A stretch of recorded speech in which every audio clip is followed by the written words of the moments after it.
Olá, para você que me assiste, eu sou Mainara Souza e hoje vou postar um trecho da pregação do professor Dr. Rodrigo Silva sobre o arrebatamento secreto.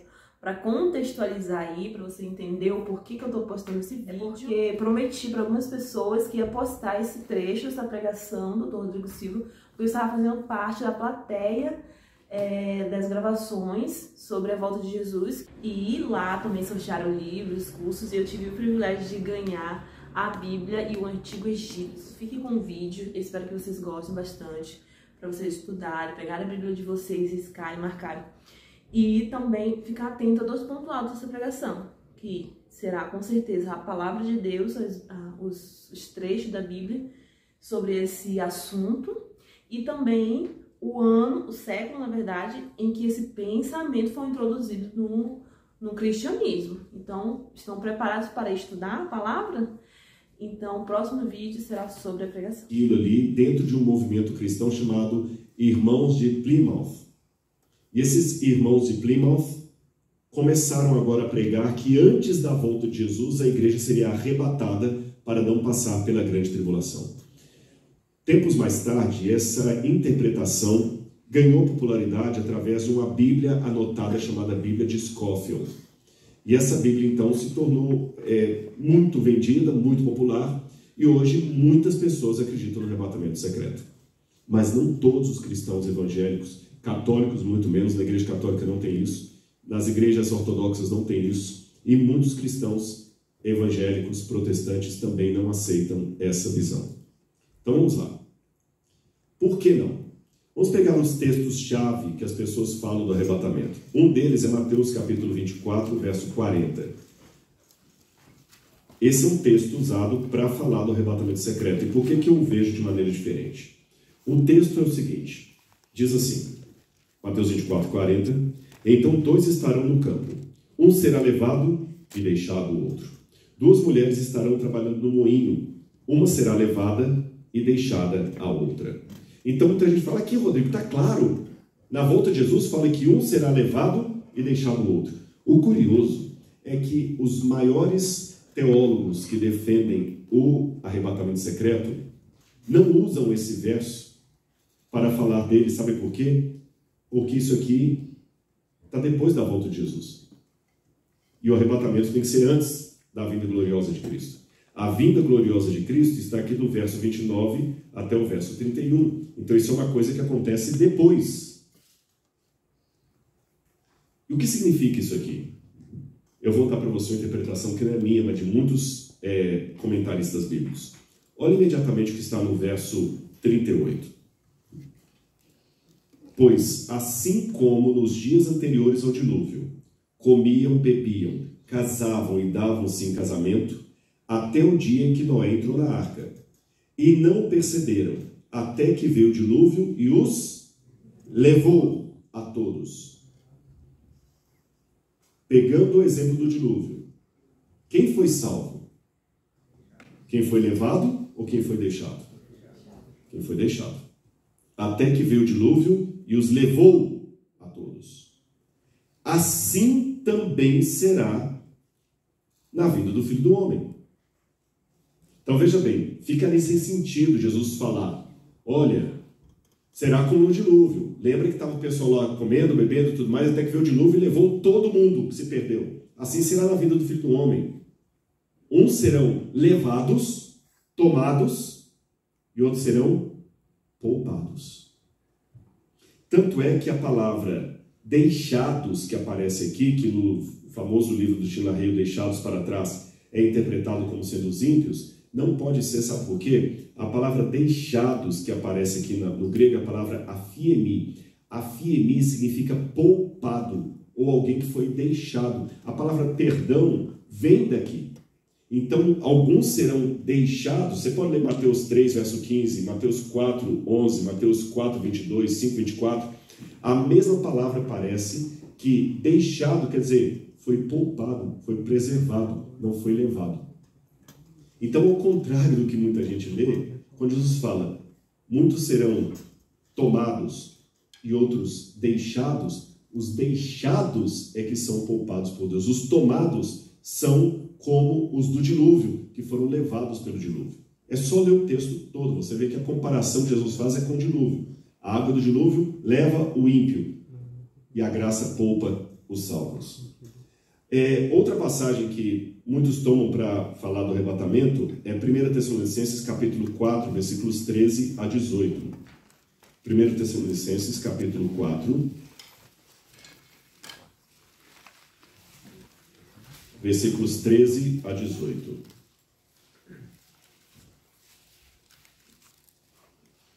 Eu não vou ler toda a passagem, mas pelo menos algumas que falam aqui da palavra arrebatamento. Diz aqui, olha: irmãos, não queremos que vocês ignorem a verdade a respeito dos que dormem, para que não fiquem tristes como os demais que não têm esperança. Porque se cremos que Jesus morreu e ressuscitou, assim também Deus, mediante Jesus, trará na companhia dele os que dormem. E pela palavra do Senhor ainda declaramos: nós os vivos, os que ficarmos até a vinda do Senhor, de modo nenhum precederemos os que dormem. Porque o Senhor mesmo, dada a sua palavra de ordem, ouvida a voz do arcanjo, ressoada a trombeta de Deus, descerá do céu, os mortos em Cristo ressuscitarão primeiro. Depois nós, os vivos, os que ficarmos, seremos arrebatados. Apargesometa, essa palavra apargesometa em grego não significa arrebatamento secreto. Em nenhuma passagem da Bíblia, essa passagem significa um arrebatamento secreto. Mas e quando Filipe foi arrebatado? Ele simplesmente, o Espírito Santo foi, o tomou de um lugar e o levou para outro. Não foi nada secreto. Essa passagem, essa palavra, toda vez que ela aparece na Bíblia, arrebatado, significa simplesmente tirar algo de um lugar e levar para o outro. Não existe em nenhuma passagem da Bíblia falando que esse arrebatamento será secreto. Alguém pode falar, tá, mas em 2 Pedro 3, verso 10, diz que Cristo virá como ladrão de noite. Mas preste atenção, o texto diz que o que virá como ladrão é o dia do Senhor, não o Senhor. O dia do Senhor é que virá como ladrão, virá repentinamente. Não significa que Jesus virá escondido. Aí alguém pode falar, tá, Rodrigo, mas tem diferença entre o arrebatamento e a segunda vinda de Cristo? Eu vou ler para vocês apenas um. No arrebatamento é dito que os crentes vão se encontrar com o Senhor nos ares. Nós lemos o texto aqui de 1 Tessalonicenses. Mas no Apocalipse capítulo 19, verso 14, diz que Jesus virá com seus santos. Vamos ler essa passagem. Apocalipse 19, verso 14. Quando fala da volta de Jesus, diz assim: os exércitos do céu o seguiam, montados em cavalos e vestidos de linho finíssimo. Então muitos pensam assim: a igreja vai ser arrebatada, tá certo? Quando a igreja for arrebatada, 7 anos se passam com o anticristo dominando a terra. Aí quando Cristo volta com a igreja, porque o Apocalipse fala, os exércitos dos céus os seguiam. Mas será que esses exércitos do céu significam os salvos? Vamos ler 1 Reis, capítulo 22, verso 19. 1 Reis, capítulo 22, verso 19. Micaías prosseguiu: portanto, ouça a palavra do Senhor. Vi o Senhor assentado no seu trono, e todo o exército do céu estava junto dele. Todas as vezes na Bíblia que aparece a palavra exércitos do céu, Shevaot Hashamayim, significam os anjos de Deus, nunca os salvos. Alguém pode objetar, tá, mas esse exército aqui está vestido de linho finíssimo, que é a roupa dada aos santos do Apocalipse. Tá, mas na ressurreição de Jesus também tinha um anjo vestido de linho finíssimo lá na tumba dele. Quando em livro de Atos os 2 anjos aparecem, eles também estão vestidos de linho finíssimo. Então, o Apocalipse capítulo 19 não está falando que os santos virão com Cristo, os anjos virão com ele. Eu não vou ler todas as argumentações aqui, mas nós podemos falar de mais uma que fala-se muito. O arrebatamento é importante porque dizem que se não existir o arrebatamento, ou se o arrebatamento e a segunda vinda são o mesmo evento, então os crentes teriam que passar pela grande tribulação. E o argumento que eles dão é o seguinte: nós não poderemos passar pela grande tribulação porque o livro de Apocalipse, capítulo 3, versículo 10, diz que Deus vai poupar a igreja da grande tribulação. Diz aqui, olha, você guardou a palavra da minha perseverança, por isso também eu guardarei da hora da provação. Meus irmãos, quando a Bíblia fala que Deus vai nos guardar da hora da provação, não está dizendo que Ele vai nos livrar de ser provados, mas que em meio à provação, nós venceremos. Amém. Entendeu? Por exemplo, o dilúvio. Noé foi guardado da provação do dilúvio, sim ou não? Sim. Mas Deus tirou a família de Noé? Não. Eles passaram pelo dilúvio, mas foram guardados pela arca de Deus. Amém. A prova maior que o tempo de angústia ou da grande tribulação não será um tempo em que a igreja estará ausente, é que Jesus mesmo falou em Mateus 24, e nós lemos, aqueles dias serão abreviados por causa dos escolhidos. Ora, se os escolhidos estão com Cristo no céu, por que abreviar o tempo? Também, se você ler Apocalipse, outra passagem que eu poderia pegar aqui com vocês, fala da provação da igreja de Sardes. Você terá provação de 10 dias. Jesus falou, vocês serão mortos por meu nome. O Apocalipse, quando fala dos mártires da Idade Média, Apocalipse capítulo 6, quando fala dos mártires, que fala o seguinte, até quando, Senhor, verso 10, o Senhor não julgará o nosso sangue dos que habitam sobre a terra, diz que a cada um deles foi dada uma veste branca e foi-lhes pedido que repousassem ainda um pouco de tempo, até que se completasse o número de seus conservos e irmãos que iam ser mortos igualmente eles foram. Você tem os 144 mil, que muitos pensam que são judeus, mas que falam que vieram da grande tribulação. E aliás, deixe-me dizer para você que falar que Israel vai ficar por trás da igreja na grande tribulação, isso é a palavra mais antissemita que eu já ouvi. Porque se Deus ama tanto Israel como o dispensacionalismo diz, por que Deus vai deixar o seu povo eleito Israel para ficar sofrendo nas mãos do anticristo e a igreja vai bonitinha para o céu? Isso é antissemitismo. A igreja vai para o céu, Israel fica para trás. Por essas coisas, irmãos, a gente acredita que, como eu falei, ao descrever o período da tribulação, Apocalipse 6:19, em nenhum lugar menciona a igreja durante a tribulação. Eles falam isso, né? Também é chamado o tempo de angústia para Jacó, não menciona a igreja. Tá, mas Jesus não menciona a igreja nem na vida dele.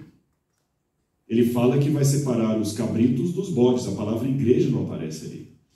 Portanto, irmãos, a interpretação que nós temos é que Jesus virá uma única vez. Paulo disse, Jesus aparecerá uma segunda vez, não uma terceira. Ele virá em glória e majestade. Amém. Assim acreditaram Martinho Lutero, João Calvino, João Wycliffe, João Hus. Assim acreditaram os pais da igreja, Irineu de Lyon, Hilário de Poitiers, Jerônimo, Tomás de Aquino. Assim acreditaram São Francisco de Assis para os católicos. Assim acreditaram também os grandes pioneiros da Reforma Protestante. Assim acreditaram os fundadores dos Quakers, dos Valdenses. Assim acreditou a Igreja Cristã em todas as suas eras até a chegada do irmão Darby. Jesus vai voltar. Amém. Com poder e grande glória.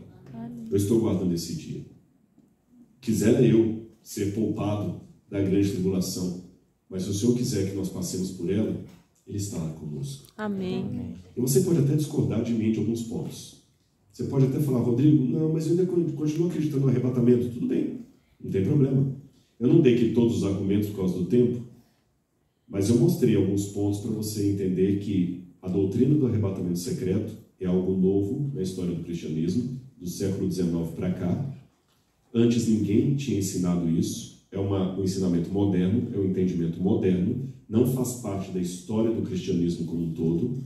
Como eu disse, se você discordar de mim, você também está discordando de Martinho Lutero, de Calvino, de Wycliffe, desses nomes que eu dei. Se você é católico também gosta do arrebatamento secreto, você também está discordando de Santo Tomás de Aquino, de Santo Irineu de Lyon, de Papias, dos pais da igreja, de Pedro Lombardo, de todos esses aí. De maneira geral, todos aguardavam a volta de Jesus, e assim que eu estou aguardando. Aleluia. Em glória e majestade, quando Ele vier no céu para nos buscar. Amém. Agora eu quero falar ao seu coração. Você está pronto para quando Ele voltar? Acredite no que eu estou dizendo, porque não é palavra minha, é palavra do Senhor. Jesus, em breve, voltará. Amém. Eu não sei quando. Se for depender do meu gosto, do meu desejo, eu queria que Ele voltasse antes do Natal de 2024. Eu acho que até os jovens que estão aqui comigo não ficariam tão frustrados de ter a formatura deles adiada porque Jesus voltou antes. Glória a Deus.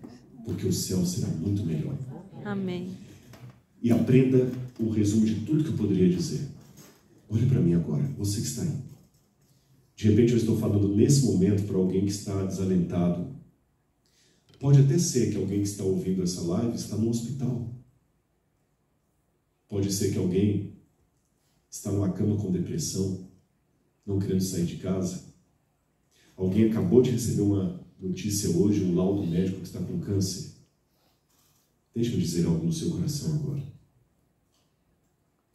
Você não precisa concordar comigo, mas você pode ter essa mesma esperança que eu tenho de encontrar o Salvador. Amém. Seja fiel.